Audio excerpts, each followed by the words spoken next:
चलो छठी मैया के नाम पे नहीं उठे भाई एक बार सब क्या उठेंगे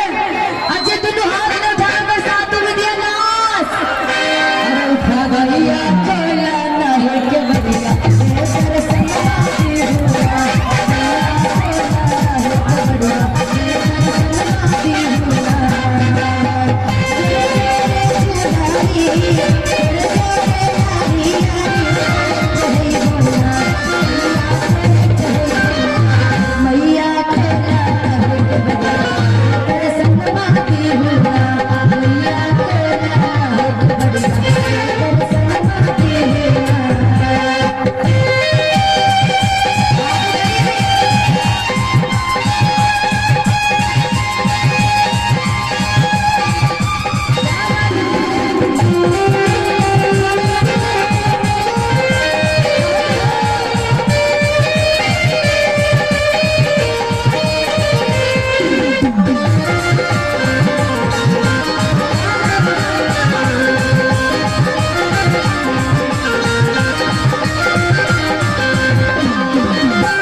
छठी मैया